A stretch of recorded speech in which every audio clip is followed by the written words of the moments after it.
بسم اللہ الرحمن الرحیم۔ السلام علیکم۔ میں معمول کے مطابق گھر کے کاموں میں مشغول تھی کہ اچانک فون کی گھنٹی بجی۔ میری بڑی بیٹی کی طبیعت خراب تھی، اسی لیے وہ اندر کمرے میں سو رہی تھی۔ میں نے جلدی سے جا کر کال اٹھائی تو کوئی انجان شخص تھا۔ اس نے جو کچھ کہا وہ سن کر میرے ہوش اڑ گئے۔ وہ کہہ رہا تھا کہ میری دونوں چھوٹی بیٹیاں اس کے قبضے میں ہیں۔ میں نے روتے ہوئے کہا کہ میں ایک غریب عورت ہوں اور تمہیں دینے کے لیے میرے پاس پیسے نہیں ہیں۔ تو وہ کہنے لگا کہ مجھے پیسے چاہیے بھی نہیں، مجھے تم سے ایک کام ہے، اگر تم نے وہ کر دیا تو تمہاری بیٹیوں کو چھوڑ دوں گا۔ اس نے جو پتہ بتایا وہ گھر سے بہت دور تھا، مگر اپنی بیٹیوں کے لیے تو میں کچھ بھی کر سکتی تھی۔ جانے وہ کون تھا اور مجھ سے کیوں دشمنی نکال رہا تھا۔ میں نے جلدی سے اپنے بھائی کو کال ملائی، مگر اس کا نمبر مصروف جا رہا تھا۔ میں اس وقت بھول چکی تھی کہ میری بڑی بیٹی گھر پر بیمار ہے۔ بس میں نے چادر لی اور دروازے کو باہر سے تالا لگا کر اس شخص کے دیے گئے ایڈریس پر جا پہنچی۔ جس جگہ میں پہنچی تھی وہ ایک ویران سا پارک تھا اور وہاں کوئی نظر نہیں آ رہا تھا۔ میں ادھر ادھر گلیوں میں پاگلوں کی طرح اپنی بیٹی کو تلاش کرنے لگی، مگر وہاں کوئی نہیں تھا۔ جس نمبر سے کال آئی تھی میں نے فون ملانے کی بہت کوشش کی، مگر اس کا نمبر بند جا رہا تھا اور یہ بڑی تشویش کی بات تھی۔ روتے ہوئے میں دوبارہ سڑک پر آ گئی۔ اس پل اچانک میرے دماغ میں خیال آیا کہ کہیں کسی نے شرارت نہ کرتی ہو۔ میں وہاں سے سیدھا اپنی بیٹیوں کے اسکول گئی تو مجھے پتہ چلا کہ میری بیٹیاں تو وہیں ہیں۔ میں نے سکون کا سانس لیا، مگر اگلے ہی پل میں گھبرا گئی جب مجھے گھر پر موجود اپنی بڑی بیٹی کا خیال آیا۔ جانے کیوں میرے دل کو یکدم ہی بے چینی سی ہوئی۔ میں سڑک پر گاڑی کا انتظار کر رہی تھی جب وہاں پر ٹیکسی رکی۔ میں نے دیکھا تو جلدی سے بیٹھ گئی۔ وہ بھائی کی ہی ٹیکسی تھی اور وہ مجھے دیکھ کر حیران رہ گیا۔ مجھے پوچھنے لگا کہ آپ آج یہاں پر کیا کر رہی ہیں؟ پہلے تو میں اسے سب بتانے لگی، مگر پھر میں رک گئی اور سوچا کہ شام کو یہ گھر آئیں گے تو پھر بات کروں گی، ابھی انہیں کام کرنے دیتی ہوں۔ میں نے بہانہ بنایا اور کہا کہ میں بچیوں کی کارکردگی کے بارے میں پوچھنے گئی تھی۔ میں گلی کے نکڑ پر ہی اتر گئی اور وہیں سے واپس چلی گئی۔ جیسے ہی میں نے اپنے گھر کا دروازہ کھولا تو میری جان نکل گئی۔ کمرے سے میری بیٹی کے چیخنے کی آوازیں آ رہی تھیں۔ میں جلدی سے اندر بھاگی تو میری بیٹی کو غشی کے دورے پڑ رہے تھے اور وہ دیکھتے ہی دیکھتے بے ہوش ہو گئی۔ اس کی یہ حالت دیکھ کر میں شاکڈ رہ گئی۔ اس کی اور کمرے کی حالت تو کچھ اور ہی کہانی سنا رہی تھی۔ میں نے اس کو ہوش میں لانے کی بہت کوشش کی، مگر وہ پانی پھینکنے کے باوجود ہوش میں نہیں آئی تو میں ڈر گئی اور جلدی سے محلے کی لیڈی ڈاکٹر کو بلا لائی۔ میرے دل میں بہت سے وہم اور خدشے سر اٹھا رہے تھے۔ یہ سب کچھ جو بھی ہوا تھا وہ ایک گہری سازش لگ رہی تھی۔ کسی نے مجھے جھوٹ بول کر گھر سے دور جانے پر مجبور کیا تاکہ کوئی میرے گھر میں داخل ہو جائے اور میری بیٹی کے ساتھ۔ اس سے آگے میں کچھ سوچنا نہیں چاہتی تھی۔ ڈاکٹر نے بچی کا چیک اپ کیا اور باہر آ کر مجھے عجیب سی نظروں سے دیکھتے ہوئے کہنے لگی، آپ کی بیٹی کے ساتھ زبردستی کرنے کی کوشش کی گئی ہے۔ آپ کیا گھر پر نہیں تھی جب آپ کی بیٹی کے ساتھ یہ سب ہوا؟ یہ سن کر میرے قدموں تلے سے زمین نکل گئی کہ یہ ڈاکٹر نے کیا کہہ دیا۔ بھلا میری بیٹی کے ساتھ ایسا کون کر سکتا تھا؟ ہم تو یہاں کسی کو جانتے بھی نہیں تھے، پھر کون دشمنی نکال رہا تھا؟ ڈاکٹر چلی گئی تو میں اپنی بیٹی کی طرف آئی جو اس وقت انجیکشن کے زیر اثر سو رہی تھی۔ میں بری طرح ڈر گئی اور سارے کھڑکی دروازے بند کر دیے۔ تھوڑی دیر کے بعد میری بیٹی کو ہوش آ گیا تو وہ میرے گلے لگ کر رونے لگی۔ میں نے اس سے پوچھا، بیٹا یہاں کون آیا تھا؟ تو وہ ڈر گئی اور کہنے لگی کہ امی، اس نے کہا تھا کہ اپنی ماں کو کہو کہ وہ لوٹ آئے۔ یہ سنتے ہی میں پتھرا گئی۔ کیا میرے ماضی سے کوئی آیا تھا؟ ماضی میرے سامنے ایک فلم کی طرح چلنے لگا۔ میں ایک طوائف تھی، میں نہیں جانتی تھی کہ میں یہاں پر کب اور کیسے آئی، مگر میں نے جب سے ہوش سنبھالا تو خود کو بس اندھیر نگری کا باسی پایا۔ جب تک میں جوان تھی اور کنواری تھی میری وجہ سے کوٹھے پر رونق لگی رہتی تھی، گاہک کھینچے چلے آتے تھے، مگر پھر جب میری یک کے بعد 3 بیٹیاں ہوئیں تو میں ایک طرف لگا دی گئی۔ سب کچھ اچھا چل رہا تھا اور میں اپنی بیٹیوں کے ساتھ خوشگوار زندگی بسر کر رہی تھی کہ میری کمبختی کا دور شروع ہو گیا۔ کچھ دنوں سے میں پریشان ہو رہی تھی کیونکہ کوٹھے کا ماحول بہت ہی عجیب ہو گیا تھا۔ اب نہ تو اتنے گاہک آتے تھے اور نہ ہی اتنی کمائی ہوتی تھی، جس کی وجہ سے کوٹھے کی بائی کا موڈ اکثر خراب رہتا تھا اور وہ ہر روز کسی نہ کسی لڑکی کو کسی عیاش آدمی کے ہاتھ بیچ دیتی تھی۔ میرے ساتھ والی طوائف کی 10 سال کی بیٹی تھی اور اسے بھی زبردستی کسی کے گھر بھیج دیا گیا تھا اور اب مجھے یہ لگ رہا تھا کہ شاید اب جو کچھ بھی ہو رہا ہے وہ میری بیٹیوں کے ساتھ بھی نہ ہو جائے۔ یوں تو میں ایک طوائف ہی تھی، مگر ایک طوائف بھی تو آخر ماں ہوتی ہے نا، چاہے وہ میری ناجائز بیٹیاں ہی تھیں، مگر میں نے تو انہیں خود جنم دیا تھا، تو میں ان سے محبت کیسے کم کر سکتی تھی؟ ہر وقت دھڑکا لگا رہتا تھا کہ کہیں میری بیٹیوں کے ساتھ بھی ویسا نہ ہو جائے جیسا پہلی لڑکیوں کے ساتھ ہوتا آ رہا ہے۔ اسی لیے میں ہر وقت فکر مند ہی رہتی تھی۔ میری بڑی بیٹی 12 سال کی تھی، اس سے چھوٹی 10 کی اور سب سے چھوٹی 8 سال کی تھی۔ اس پورے کوٹھے پر سب سے زیادہ حسین لڑکیاں میری بیٹیاں ہی تھیں، کیونکہ وہ مجھ پر گئی تھیں۔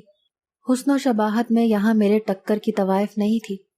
بائی نے ابھی تک ان کا سودا نہیں کیا تھا، کیونکہ اس کو اپنی من پسند قیمت نہیں مل رہی تھی، مگر میں جانتی تھی کہ جیسے ہی کسی خریدار نے اس کو اس کے منہ مانگے پیسے دے دیے تو وہ میری بیٹیوں کا سودا کرنے سے ہچکچائے گی نہیں اور ان کو یہاں سے دور بھیج دے گی۔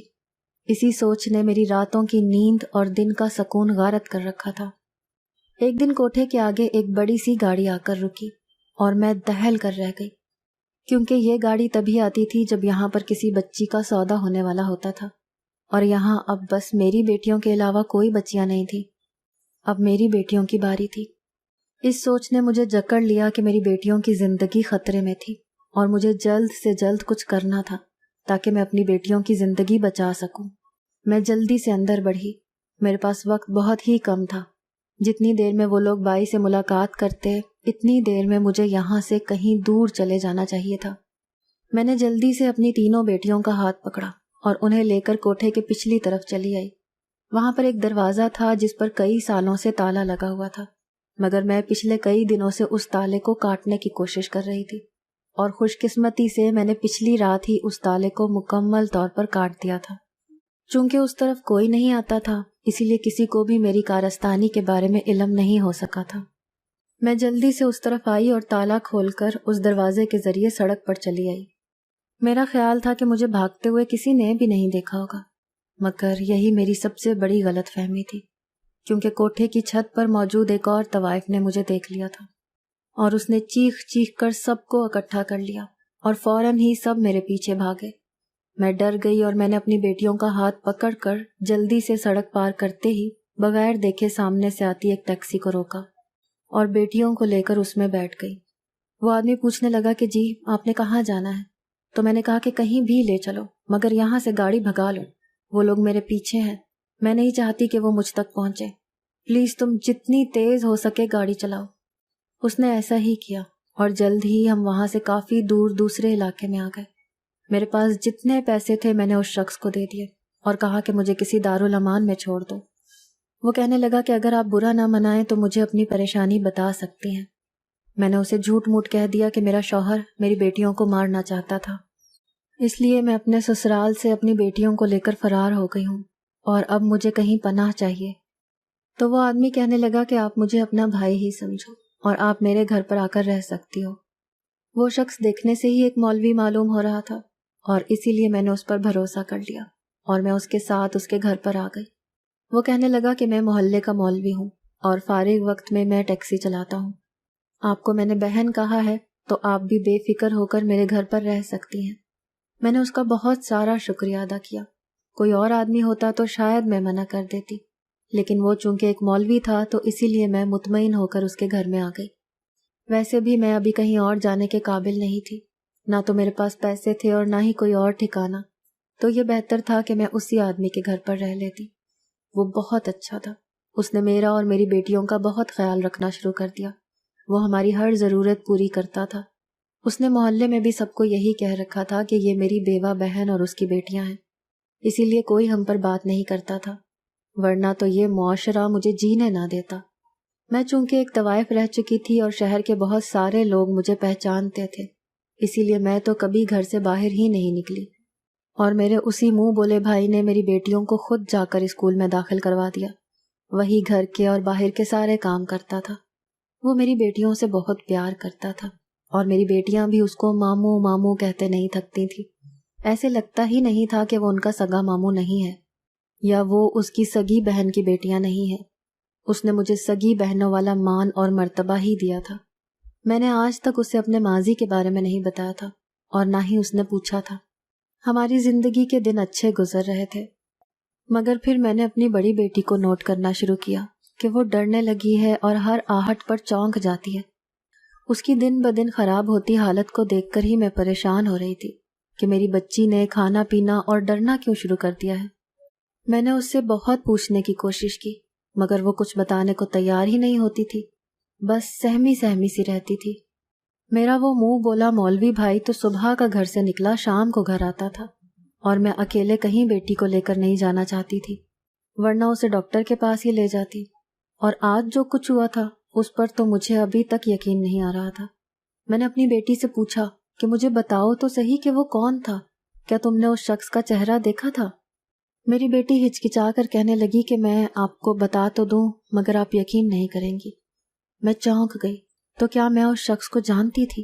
کہیں وہ کوٹھے سے تعلق تو نہیں رکھتا تھا؟ بیٹی ہچکچا کر کہنے لگی وہ ماموں تھے۔ ایک لمحے کو ایسا لگا جیسے میرے سامنے زمین آسمان گھوم گئے ہوں۔ میں نے بے یقینی سے اپنی بیٹی کو دیکھا۔ وہ ایسا کیوں کہہ رہی تھی؟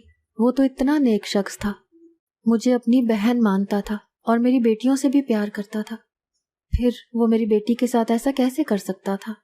بیٹی روتے ہوئے کہنے لگی کہ ماموں مجھے بہت پریشان کرتے ہیں، میں کافی دنوں سے آپ کو بتانا چاہ رہی تھی مگر میری ہمت نہیں ہو رہی تھی۔ مجھے لگا کہ آپ الٹا مجھے ہی ڈانٹیں گی اور میری بات کا یقین بھی نہیں کریں گی۔ میں نے اپنی بیٹی کی حالت دیکھی تھی، وہ جھوٹ کیسے بول سکتی تھی؟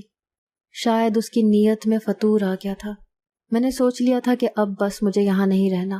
شاید اس کو میرے ماضی کا پتہ چل گیا ہوگا، اسی لیے اس نے سوچا ہوگا کہ کون سا میرے پیچھے کوئی ہے تو وہ جیسے چاہے ہمارا فائدہ اٹھا لے۔ میں نے جلدی سے اپنے اور اپنی بیٹیوں کے کپڑے بیگ میں ڈالے، اور جیسے ہی میری چھوٹی بیٹیاں اسکول سے واپس آئیں تو میں تینوں لڑکیوں کو لے کر جیسے ہی گھر سے باہر نکلنے لگی تو سامنے ہی اس کو دیکھ کر ہوش اڑ گئے۔ اس نے بیگ اور ہمیں حیرانی سے دیکھا اور پوچھنے لگا کہ بہن تم بچیوں کو لے کر کہاں جا رہی ہو؟ وہ عموماً اس وقت گھر نہیں آتا تھا، مگر آج کیوں آ گیا تھا؟ میں اس سے لڑ نہیں سکتی تھی۔ میں نے بہانہ بنایا اور کہا کہ میں اپنے سسرال واپس جانا چاہ رہی تھی، آج راستے میں میری ساس ملی تھی، اس نے مجھے گھر واپس بلایا ہے۔ یہ سن کر وہ چونک گیا، پھر کہنے لگا ایسے کیسے جاؤ گی؟ میں تم کو روکنے کا حق تو نہیں رکھتا، مگر اکیلے کیسے جانے دوں؟ میرا دل نہیں مانے گا، تم لوگ ٹیکسی میں بیٹھو، میں چھوڑ کے آتا ہوں۔ میں اس شخص کے ساتھ ایک منٹ بھی نہیں رہنا چاہتی تھی، مگر میں اسے شک بھی نہیں ہونے دینا چاہتی تھی، اسی لیے میں خاموش رہی۔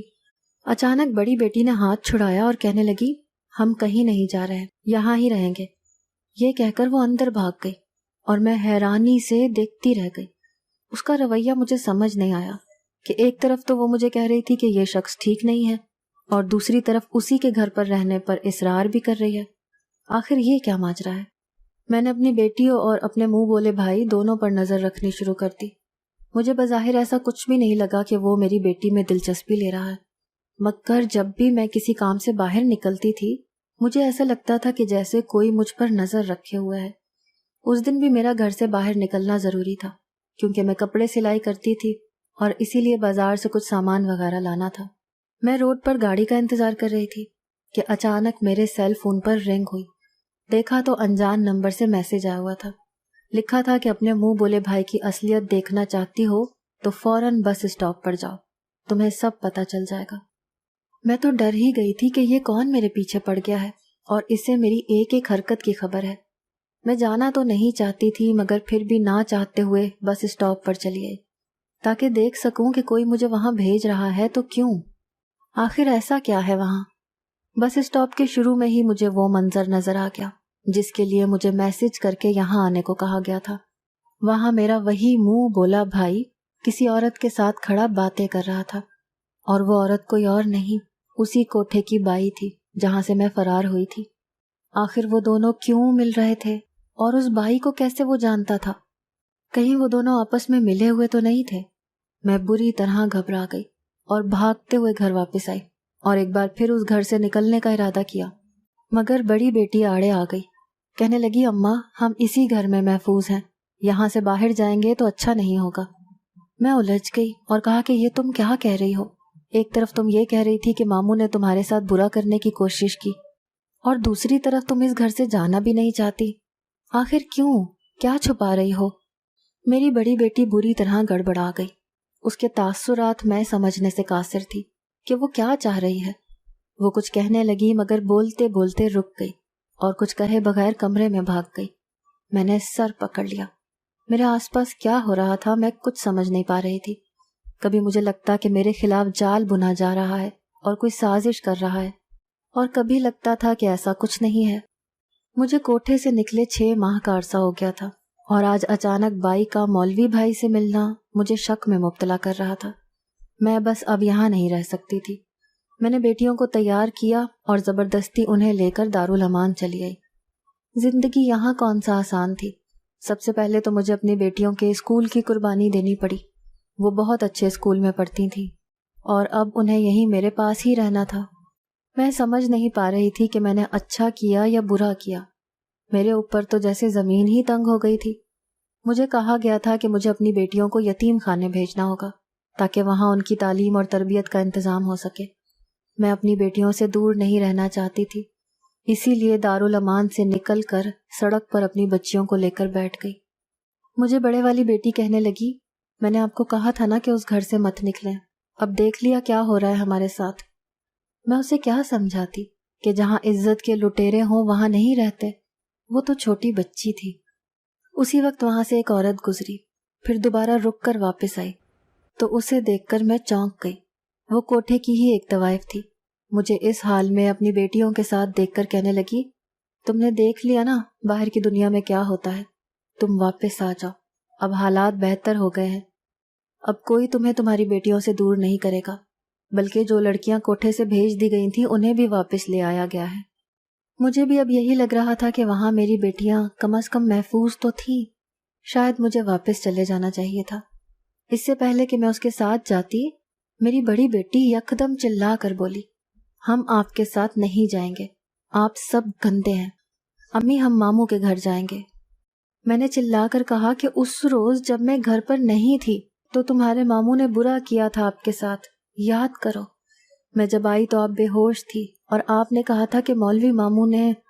وہ روتے ہوئے کہنے لگی، جھوٹ بولا تھا امی، میں ڈر گئی تھی، انہوں نے مجھے جھوٹ بولنے کو کہا تھا۔ وہی بڑی آنٹی جو کوٹھے پر ہوتی تھی، وہ شاید بائی کی بات کر رہی تھی۔ میں تو ساکت رہ گئی۔ اس نے جھوٹ بولا تھا اور میں سچ سمجھ کر مولوی بھائی کو کتنا غلط سمجھ رہی تھی۔ اسی وقت ہمارے پاس ایک ٹیکسی آ کر رکی۔ مولوی بھائی اترے اور کہنے لگے کہ بہنا، میں نے کہاں کہاں نہیں تلاش کیا تم لوگوں کو، مجھ سے ایسی کیا غلطی ہو گئی تھی۔ میں نے کہا کہ آپ شاید میرے ماضی سے واقف نہیں، تو وہ میری بات کاٹ کر کہنے لگے کہ میں اچھے سے واقف ہوں، مجھے آپ کے ماضی کا معلوم ہے، مگر میرے نزدیک یہ کوئی اتنی بڑی بات نہیں ہے۔ آپ کو ڈھونڈتے ہوئے وہ لوگ کئی بار میرے پاس آئے اور آپ کی واپسی کا تقاضا کیا، مگر میں نے ہر بار منع کر دیا۔ ابھی کچھ دنوں پہلے پھر سے وہ کوٹھے کی بائی آ کر مجھے دھمکیاں دے رہی تھی۔ ایک دم ہی میری آنکھوں سے جیسے گرد چھٹنے لگی۔ میں فضول میں ان پر شک کرتی رہی اور انہیں غلط سمجھتی رہی، جبکہ ان کا تو کوئی قصور ہی نہیں تھا۔ بیٹی مجھے کہنے لگی کہ اس دن آپ گھر پر نہیں تھی تو وہ آنٹی کچھ آدمیوں کے ساتھ گھر پر آئی تھی، انہوں نے مجھے بہت مارا اور میرے کپڑے پھاڑ دیے۔ پھر کہنے لگی کہ اگر امی پوچھیں تو کہنا کہ یہ ماموں نے کیا ہے، اور اگر میں نے جھوٹ نہ بولا تو وہ اسی طرح میری چھوٹی بہنوں کو بھی ماریں گی۔ میں ڈر گئی اور میں نے آپ سے جھوٹ کہہ دیا۔ وہ لڑکی جو کچھ دیر پہلے مجھے ساتھ لے جانے کے لیے قائل کر رہی تھی، کہنے لگی کہ اصل میں یہ سارا پلان بائی کا تھا، وہ تمہیں زبردستی نہیں نکال سکتی تھی وہاں سے، کیونکہ تمہارا یہ بھائی ایسا ہونے نہیں دیتا، اسی لیے اس نے ڈبل چال چلی۔ ایک طرف تو تمہیں ان کی طرف سے بدگمان کر دیا تاکہ تم وہ گھر چھوڑ کر کہیں اور چلی جاؤ، پھر وہاں پر تمہارے لیے ایسے حالات اور مشکلات ڈالی جائیں کہ تم خود مجبور ہو جاؤ اور وہاں واپس آ جاؤ۔ ابھی بھی میں انہی کے کہنے پر تم سے جھوٹ بول رہی تھی کہ وہاں سب کچھ ٹھیک ہو گیا ہے۔ حقیقت تو یہ ہے کہ وہاں کچھ بھی ٹھیک نہیں ہوا۔ تم اپنے اسی بھائی کے ساتھ واپس چلی جاؤ، محفوظ رہو گی۔ میں نے بھائی سے معافی مانگی اور دوبارہ سے ان کے ساتھ گھر جانے کو ٹیکسی میں بیٹھ گئی۔ ایسے لوگ جہان میں بہت کم ہوتے ہیں جو کسی کے لیے اپنا ظرف اتنا وسیع کر لیں۔ اگر آپ کو آج کی ہماری کہانی پسند آئی ہے تو اسے لائک کیجیے اور اپنے پیاروں کے ساتھ شیئر کیجیے، اور ہاں، اگر ابھی تک آپ نے ہمارا چینل سبسکرائب نہیں کیا تو ضرور کیجیے۔ ملتے ہیں کل ایک نئی اور دلچسپ کہانی کے ساتھ، تب تک کے لیے اللہ حافظ۔